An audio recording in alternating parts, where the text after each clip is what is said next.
Welcome to the New Testament Survey course. I'm Dr. Stephen Myers. I'm with the Institute for Biblical and Scientific Studies. And you get more information on our website, www.bible. The main theme of the Bible is salvation. The Old Testament looks forward to Christ's coming. The New Testament looks back at Christ's coming. Now, the New Testament contains 27 books. They are arranged topically. When I first read through the Bible, I thought it was just one long continuous story. But no, it's arranged topically. And one way to divide it is you have the Gospels telling us about Christ, Matthew, Mark, Luke, and John. Then we have church history. This is the book of Acts. And then we have church letters, also called epistles, from Romans all the way through Revelation. Here we have a chart of an overview of the whole Bible. We have the Old Testament. We have the New Testament. The Old Testament begins with creation of the world. The New Testament ends with a new creation of a new heavens and a new earth. The Old Testament looks forward to Christ's coming. The New Testament looks back at Christ's coming with the main theme of salvation. We now want to turn our attention to the church letters or the epistles. Some separate the book of Revelation into its own category of prophecy. Now we must remember, epistle is not the wife of an apostle, but a type of formal letter that was written in ancient times. The epistles or letters can be divided up topically. Right after the book of Acts, we have the Pauline epistles written by Paul. He wrote 13 letters. Some include the book of Hebrews to make it 14 letters, but most scholars think he didn't write it. Then we have the general epistles or letters, those not written by Paul, which would be 9 or 8, depending how you count. So we have the Pauline epistles written by Paul and the general epistles written by the others. We see here in the picture of what a scroll would look like. It would be rolled up, string put around it, and then a seal, clay on there or wax, and with a stamp on it to seal it. Here we have a nice chart of the overview of the whole New Testament in a bird's eye view. We have the life of Christ in the 4 Gospels. Then we have church history in the book of Acts. We have Paul's missionary journeys. And then finally at the end we have the book of Revelation. We have the Pauline epistles, the general epistles. If we look at the chart, some think the book of James, who took over as head of the church in Jerusalem, is the first book written in the New Testament. And then we have here the Pauline epistles, and some think Paul wrote the first book was the book of Galatians during his first missionary trip, and that during his second missionary trip he wrote 1st and 2nd Thessalonians. Then his third missionary trip, 1st and 2nd Corinthians, and the book of Romans. And then he was taken to Rome and, while in prison there, wrote the prison epistles of Ephesians, Colossians, Philemon, and Philippians. And some believe he was freed for a while, and he wrote Timothy, Titus, and 2 Timothy. And 2 Timothy with his final closing moments. Then we have, later on, we have the other general epistles of 1st and 2nd Peter, Jude, Hebrews, 1st, 2nd, and 3rd in John, and finally the book of Revelation. The Pauline epistles, or letters written by Paul, can be subdivided. I like this division. It's easy to remember. The problem epistles, the prison epistles, and the pastoral epistles. The problem epistles are letters written concerning problems in doctrine during his missionary trips. Then we have the prison epistles while Paul was in prison in Rome. Then we have the pastoral epistles written to pastors of churches. That would be 1st and 2nd Timothy and Titus. You can also divide up Paul's epistles doctrinally speaking. You have letters dealing with eschatology. Eschatology is study of the end times. And you have 1st and 2nd Thessalonians, written about 50-51 AD, about end times. The ones there were just sitting back, doing nothing, just waiting for Christ to return. Paul says, no, don't do that. You need to get to work. Then we have the soteriology letters, or the letters about salvation. We have 1st and 2nd Corinthians, Galatians, and Romans, written about 55-58 AD, talking about salvation. Then we have the Christology letters, concerning the doctrine of Christ. And this would be Colossians, Philemon, Ephesians, and Philippians, written about 60-62 AD. And then we have the letters of ecclesiology, letters about the church. And this is 1st and 2nd Timothy and Titus, written between 63 and 67 AD. So you can divide Paul's letters also up doctrinally. Now we come to the general epistles. These are letters not written by Paul. There's 9 of these. There are 2 major themes here. One of suffering and one of false teaching that had crept into the church. The book of Hebrews, we're not sure who wrote the book of Hebrews. Some think Paul, others think Barnabas. Then we come to the book of James, written by James, the brother of Jesus, who was the head of the church at Jerusalem. Now we read in Acts chapter 15, the great Jerusalem council here, James was the head. Then we come to 1st and 2nd Peter, written by Peter. Then we have 1st, 2nd, 3rd John, written by John. And then finally we have Revelation, the book of Revelation, written by John about prophecy.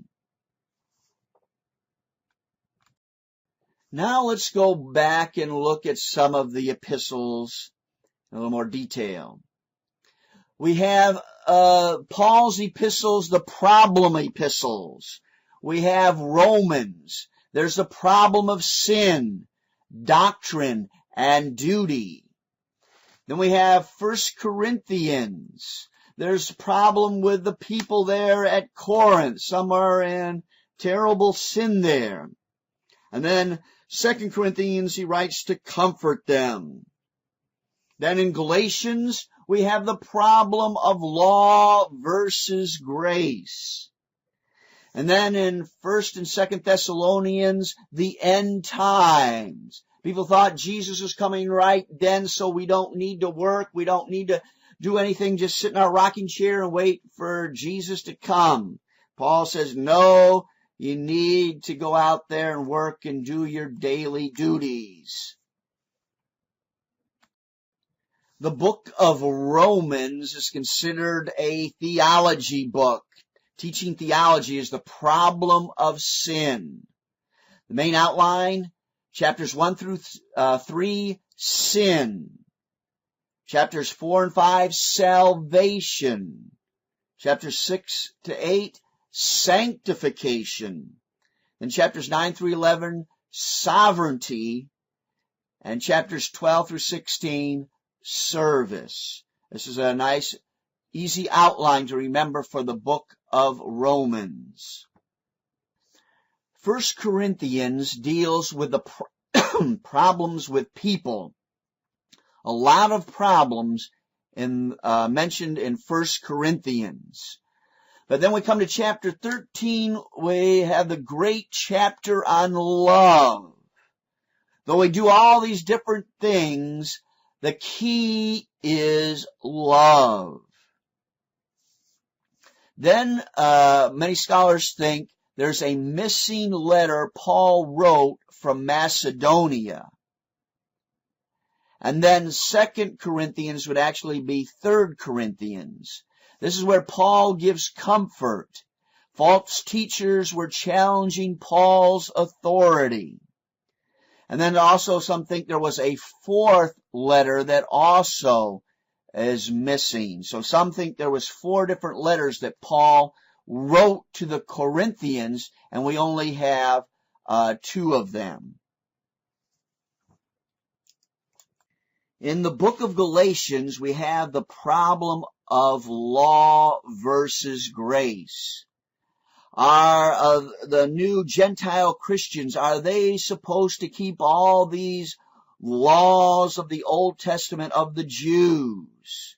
And there's a great debate about this. And there in Acts chapter 15, a Jerusalem council was called together. And the result was a compromise. Acts chapter 15, verse 28, for it seemed good to the Holy Ghost and to us to lay upon you no greater burden than these necessary things, that ye abstain from meats offered to idols, and from blood, and from things strangled, and from fornication, and from which ye keep yourselves, ye shall do well. So this is the compromise reached in Acts chapter 15. The problem of law versus grace. We have 1st and 2nd Thessalonians. Here the people were idle because Christ was returning soon, so why should they go to work? And Paul says this is wrong. Work with your own hands. And so he exhorts them and comforts them in 1st and 2nd Thessalonians. While in Rome, Paul writes his prison epistles. There is Ephesians that talks about our heavenly position and then our earthly walk. We have Philippians, happy, rejoice, no matter what the circumstance. Here Paul has been imprisoned, yet he says, be happy, rejoice in whatever circumstance you are in. Then we have Colossians. We have the heresy of the early Gnosticism. Gnosticism meaning knowledge, secret knowledge. They also denied Christ coming in the flesh.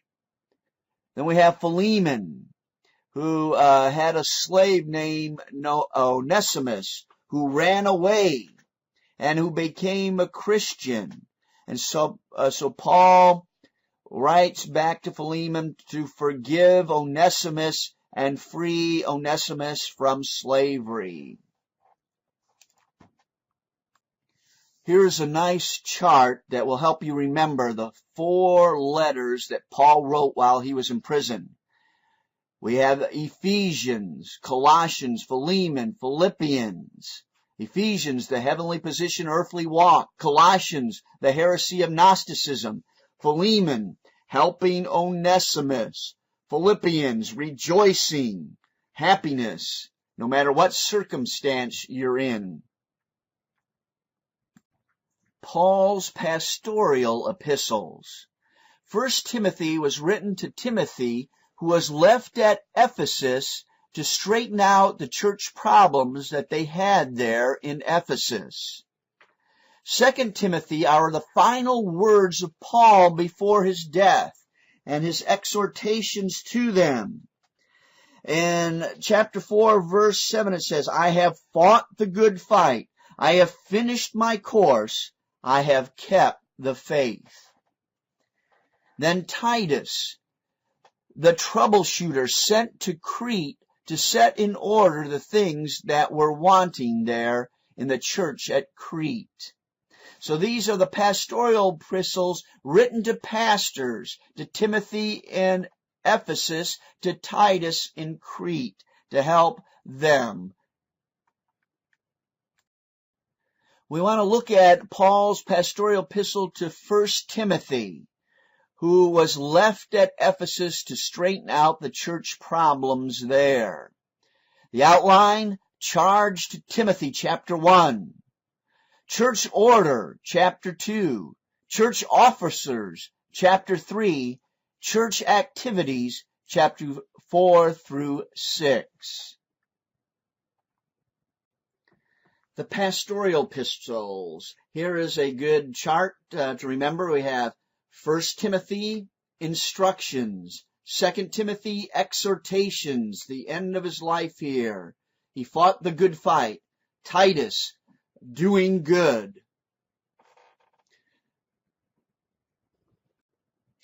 Second Timothy, we have a simple outline. This was near the end of his life, where Paul probably wrote 2 Timothy as a prisoner in the Mamertine prison there in Rome. Chapter 1, thanksgiving. Chapter 2, exhortation. Chapter 3, warning. And chapter 4, the final charge. In verse 7, I have fought the good fight. I have finished my course. I have kept the faith. Titus was a pastor on Crete. And here, the book, we have a simple outline. We have the introduction, the salutation, chapter 1, verse 1 through 4. Instructions concerning the church, verses 5 through 16. Instructions concerning the people, chapter 2. Instructions concerning the world, chapter 3, 1 through 8. Then instructions concerning heresies, chapter 3, verse 9 through 11. And finally, the conclusion at the end of chapter 3, 12 through 15. Here is another look at our New Testament survey chart of the whole New Testament. We have highlighted here Paul's prison epistles, and then his pastoral epistles written to pastors Timothy and Titus. Remember, we have the life of Christ, the Gospels, church history, the book of Acts, and then all the letters written to the different churches and people. We have the Pauline epistles and the general epistles. And finally, the book of Revelation, prophecy of the end times. Here is a nice chart that summarizes the letters written by Paul. Here we have the place, date, and the letter. From Antioch, around 48-49 AD, we have the very first book of Galatians after his first missionary trip. Then we have Corinth, where Paul spent some time there in Corinth, and he may have written Galatians, 1st and 2nd Thessalonians, and the book of Romans. Then at Ephesus in Turkey, around 55 AD, he wrote 1st and 2nd Corinthians. This was a 3-year stay there. Then we have Rome. He was taken to Rome around 60 AD, and he writes the prison epistles when he was under house arrest. Ephesians, Colossians, Philemon, Philippians. And then many think he was released from prison, and he writes the pastoral epistles. And then finally imprisoned again, 2 Timothy from the Mamertine prison. where he's finally beheaded in 67, 68 AD. So this gives you a nice overview. Some of the key cities he's writing from is Corinth, Ephesus, Rome, that we have seen. We now come to the general epistles. These are letters not written by Paul. There were 9 of these, and that there's 2 major themes, one of suffering and one of false teaching that had crept into the church. Let's look at the theme of suffering in the general epistles. We have the book of Hebrews written to Jewish converts who were suffering. The key phrase is press on unto perfection, chapter 6, verse 1. The key word, better. The Old Testament, the New Testament is better than the Old Testament. Jesus is better, the key word. Then we have James, written to the Jewish converts who were suffering. The key, balance of faith and works. It is called the Proverbs of the New Testament. And we have the book of 1 Peter, written to the elect who were suffering. The key word is hope. Peter gives a ray of hope in the darkness of despair. We now come to the general epistles with the theme of false teachers and their teachings. 2 Peter, the key word is knowledge. Knowledge of truth triumphs over false teachings. 2 Peter and Jude are very similar in language. The book of Jude. Jude was the brother of James, which makes him the brother of Jesus. Matthew 13:55, Acts 1:14. So Jude was the brother of Jesus. The error he fights against is antinomianism, which is against laws. And he gives examples of Old Testament judgment that on those that don't follow the laws. And we have 1 John. John writes against the Gnostics who deny Christ's humanity. The key word is believe and love. The book was written that ye might know that ye have eternal life, even you that believe on the name of the Son of God. Chapter 5, verse 13. Then we come to 2 John, written to the elect lady and her children. The key word is truth, the need to walk in the truth, to reject Gnosticism, which is secret knowledge. Mainly, Christ wasn't human. The false teacher is an antichrist, and he exhorts her not to invite false teachings into her home. Then we have 3 John, written to Gaius. The key word is hospitality. Diotrephes, the false teacher, versus Demetrius, the good teacher and good example. All these written about false teachers and their teachings. We return now to our chart, an overview of the New Testament. And at the bottom we have the general epistles that we just covered. James, the first one, brother of Jesus. Then we have Jude, also brother of Jesus. And we have 1st, 2nd Peter, Hebrews, 1st, 2nd, 3rd John. Then we already covered the Pauline epistles, written during his journeys during the book of Acts, church history. And then we have the Gospels, the life of Christ. And then finally at the end we have the book of Revelation, which we want to take a closer look at now. We now come to the last book of the New Testament, the book of Revelation. It was written by John, who was on the Isle of Patmos, one of the Greek isles. And here's a view of it from up high, where he had been in a cave writing to the 7 churches. Here is a picture of the Church of St. John, which is built around the cave where John saw and wrote his book of Revelation. He writes to the 7 churches that are in Asia Minor.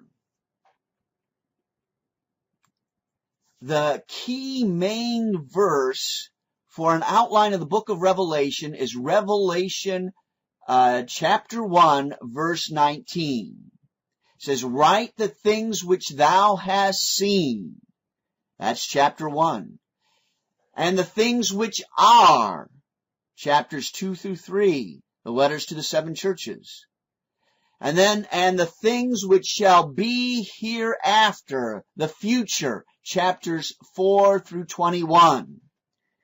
Now, the future here can be divided up further. Chapters 4 and 5, he is caught up into heaven and sees a vision of heaven. Chapters 6 through 17, the 7 seals are opened. The 7 bowls of judgment are poured out, and the 7 trumpets are sounded.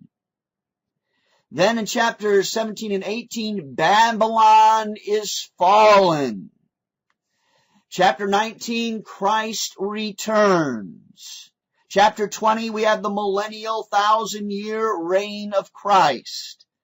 And chapter 21, we have a new heavens and a new earth. So this is a good outline of the book of Revelation. There are 4 visions in the book of Revelation. Number 1, there is the Son of Man, Christ standing among the 7 candlesticks, or the 7 churches. This is chapters 1 through 3. The second one, we have a vision of the throne of God and the Lamb. The 7 seals, 7 trumpets, 7 bowls, judgment on earth. These are chapters 4 through 16. Third vision, we have the woman and the beast. The Lamb is victorious. Chapters 17 through 19. Then the final 4th vision of a new heavens and new earth, new Jerusalem. Chapters 20 through 22. So this is another outline that you can use. The 4 visions of the book of Revelation. There are 4 major methods or views of seeing or interpreting the book of Revelation. Number 1, there's the preterist view, that things have been fulfilled in the past. Everything in Revelation refers to past events, mainly around 70 AD, as the main fulfillment of the prophecy, which will be completely fulfilled in the future end times. So the destruction of Jerusalem in 70 AD, that's God, Jesus comes back spiritually, and judgment comes on Jerusalem. And so the preterists see the book of Revelation as being fulfilled mainly in 70 AD. With maybe some future fulfillment in the end times. Then we have the historicist. Everything in Revelation is history, or matches earthly events that have happened down through the centuries. Prophecy is being fulfilled in history. And the letters to the 7 churches are seen as church ages, different times in church history. Postmillennialists believe the church brings in the kingdom of God. Then we have the futurists. everything in the book of the Revelation is in the future. This is mainly chapters 4 through 21, referring to coming future events. Prophecy will be fulfilled in the future. This is mainly dispensational theology, believes this way. Then we have a spiritual view. Everything is spiritual in the book of Revelation. There are no literal events. It's all spiritual. It is a fight between God and Satan, the fight between good and evil. It's all spiritualized. Prophecy is not being fulfilled. The kingdom of God is a spiritual kingdom. That's in your heart. This is a lot of covenant theology. It's mainly amillennialism. There is no literal millennialism. And some see chapters 19 through 21 as still needing to be fulfilled. But it's God's spiritual kingdom here on earth. So these are four main methods of interpreting the book of Revelation. The preterist, it's already been fulfilled. The historist is being fulfilled in history. The futurist, it's going to be fulfilled very soon. And the spiritual, it's just a spiritual fight between good and evil. For an excellent detailed commentary on the book of Revelation, see Revelation Word Biblical Commentary, volumes 52 A, B, and C. David Anub wrote this, and it's published by Word. And this there's 3 volumes here of this book, and goes into in great detail. And according to the date of the book of Revelation, according to new commentary, Revelation was probably written and edited in several different stages. The earliest part was probably written before the fall of Jerusalem, and then edited in the reign of Domitian or later, around 95 AD.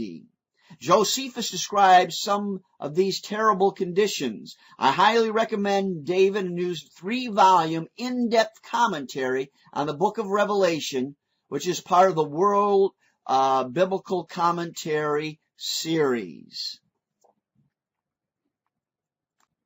We want to review now a New Testament survey.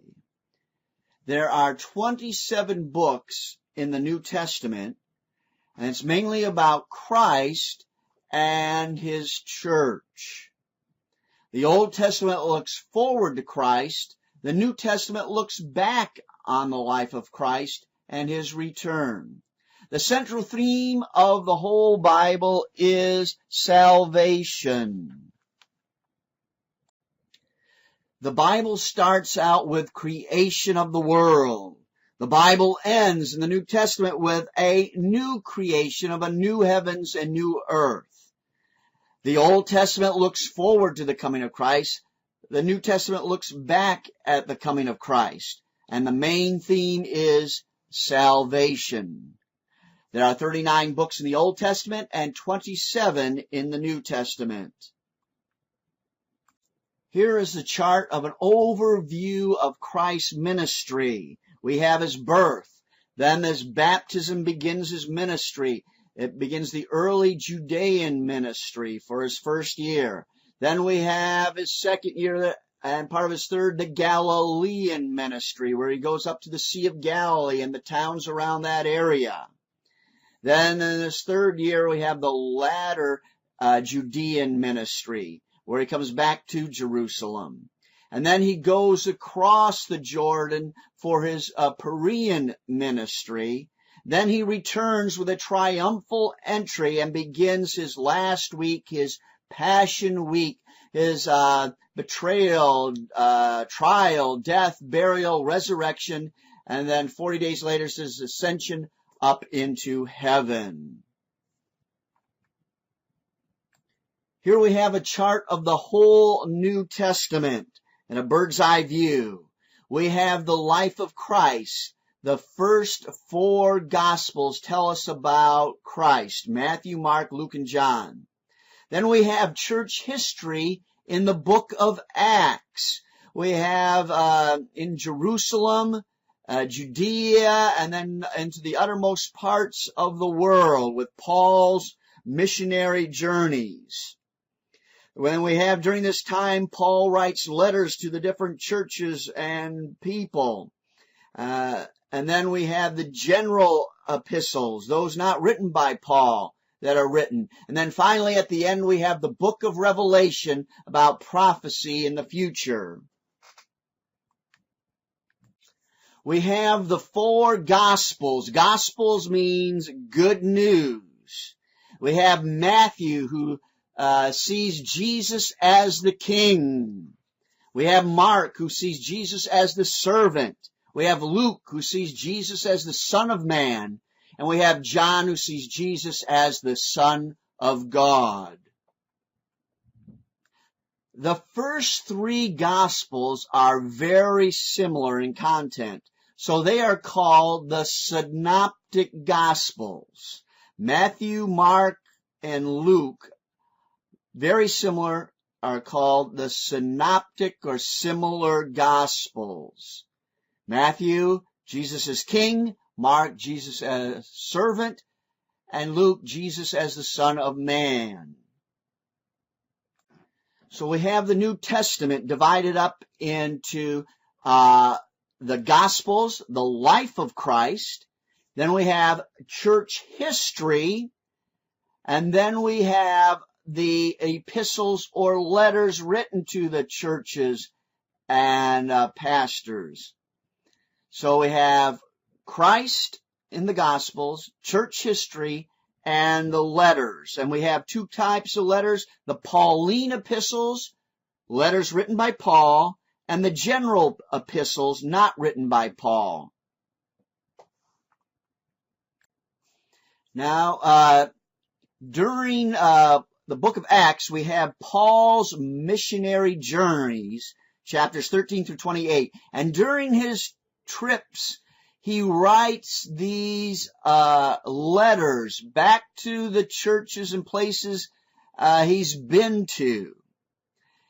And there's three, I divide it in three different ways. We have first the problem letters.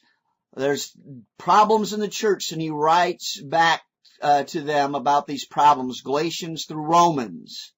Then we have the prison epistles, written while he was a prisoner in Rome. This is Ephesians, Colossians, Philemon, Philippians. And then when he was freed after the book of Acts, he writes the pastoral epistles, 1st and 2nd Timothy and Titus.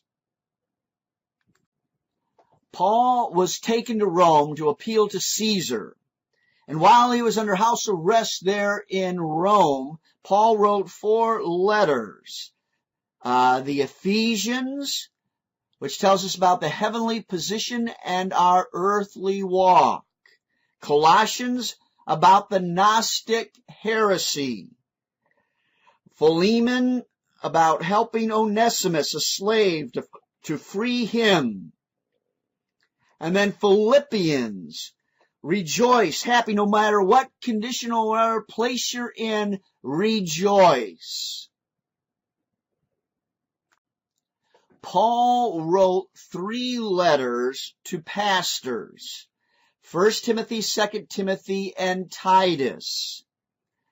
Timothy was sent to Ephesus to help the church and pastor the church there in Ephesus. And Paul writes 1 Timothy, giving him instructions on how to run the church. Then in 2 Timothy, this is I think is his very last letter that Paul writes, and gives exhortations to Timothy. And the final chapter he writes, I have fought the good fight. I have finished my course. I have kept the faith. Then we have Titus, written to the pastor who was sent to Crete.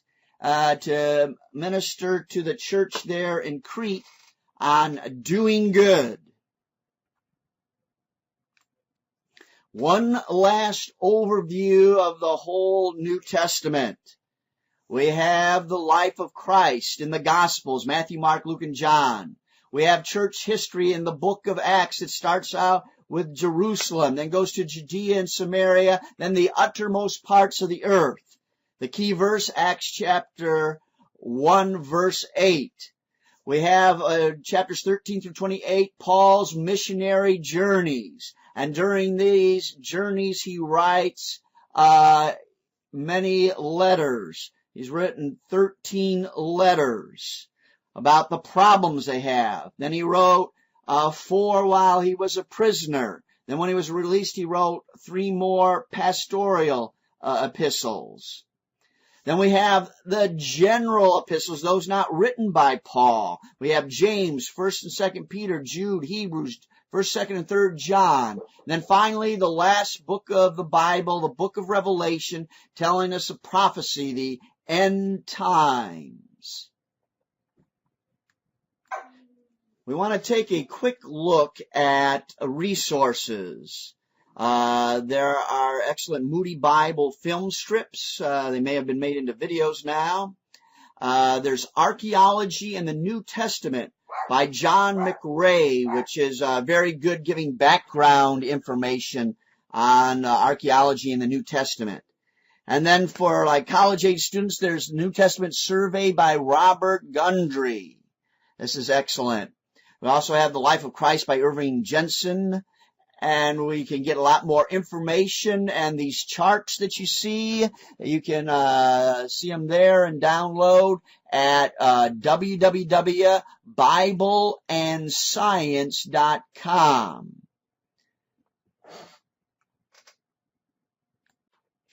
Congratulations, you've completed the Survey of the New Testament course. It's created by the Institute for Biblical and Scientific Studies, and I'm Dr. Stephen C. Myers. You get more information, more courses at www.bibleandscience.com.